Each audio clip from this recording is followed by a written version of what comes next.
कि ग्वालपुर के लोगों के लिए अलग, किशनगंज के बच्चों के लिए अलग, नहीं, एक ही एग्जाम होता है नीट। पूरे हिंदुस्तान में एक ही लिस्ट बनती है। आप 90% लाने के बाद भी नीट एग्जाम में आपका लिस्ट में नाम नहीं आता। इसी वजह से आपको ये सोचना होगा कि मेरे दो जन को बहका के लेके चले जा रहे, चलो एक दिन क्लास नहीं करोगे तो क्या हो जाएगा। एक दिन क्लास नहीं करने की वजह से आपका 6 पीरियड लॉस होगा।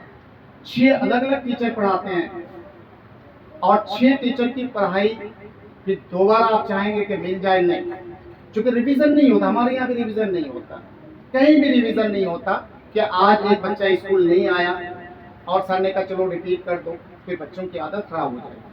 आज एक बच्चा एब्सेंट है तो दूसरा बच्चा एब्सेंट होगा। इसलिए वहां पे क्या कहा गया कि भाई जिसने क्लास ज्वाइन नहीं किया उसको नुकसान होना चाहिए, जो पहले से क्लास कर रहा है उनको क्यों नुकसान होना चाहिए? नुकसान नहीं होना चाहिए। अगर ये सोच लेके आप चलेंगे तब आपको ये पता चलेगा कि स्कूल आना क्यों ज़रूरी है, सारे पीरियड्स को करना क्यों ज़रूरी है, एक दिन भी एब्सेंट नहीं होना क्यों ज़रूरी है। 100 में 100 लाने वाले बच्चे होते हैं, हमेशा याद रखिएगा।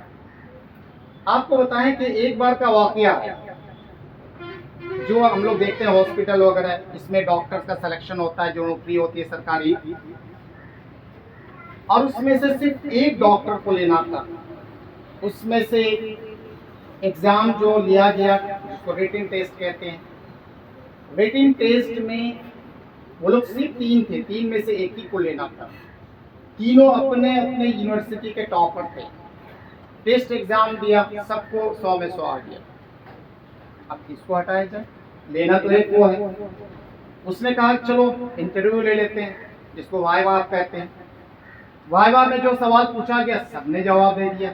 अब बहुत परेशानी कि सेलेक्ट करने वाले को बहुत परेशानी हो रही कि 3 में से किसी एक को लेना है, और रिटन में भी तीनों को बराबर, ओरल में भी तीनों को बराबर।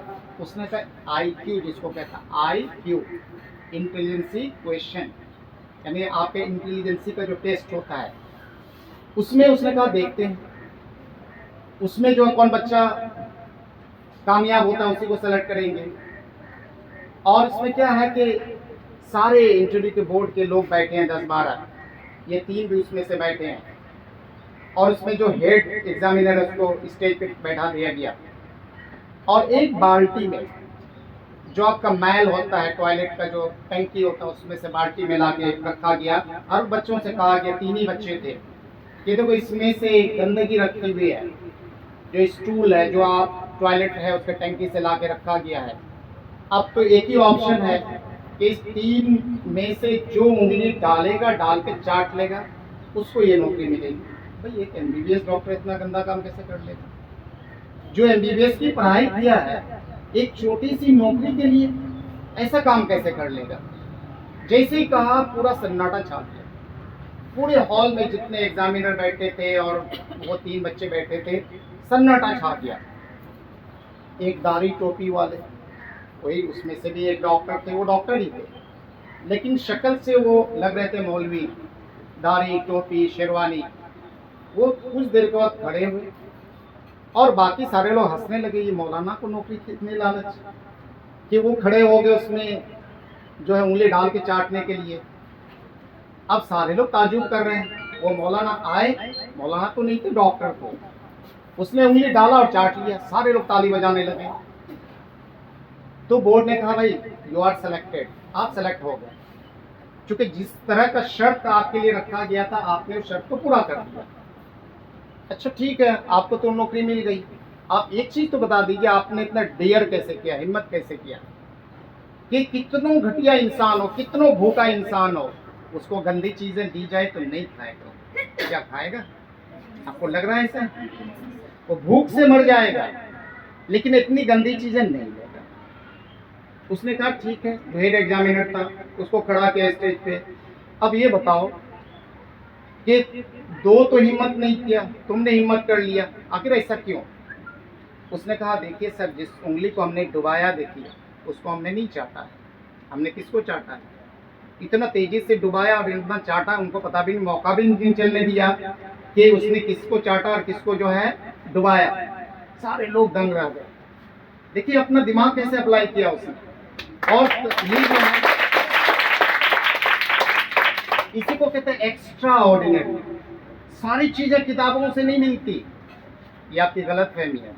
किताबों से मिलती हमदर्द है। मेरी बात को याद रखिएगा, एक आपके उस्ताद, एक आपके माँ बाप। अगर ये गलत साबित होगा तो फिर हमें याद कीजिएगा, आपका भाई अपना नहीं है। ये बात बुरी लग रही होगी, आपकी बहन अपनी नहीं है।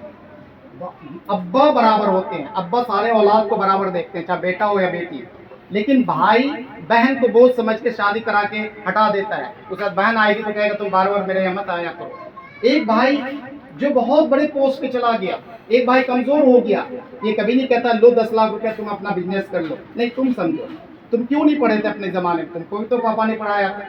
इसलिए याद रखिएगा, आपका दो ही दोस्त है, एक आपके असतज़ा और एक आपके माँ बाप। इसके अलावा तीसरा कोई दोस्त आपका नहीं है। इसलिए आपको अपने पैर पे खुद खड़ा होना होगा और उसके लिए जितनी आपको कोशिश करनी है आप कोशिश करते जाएंगे।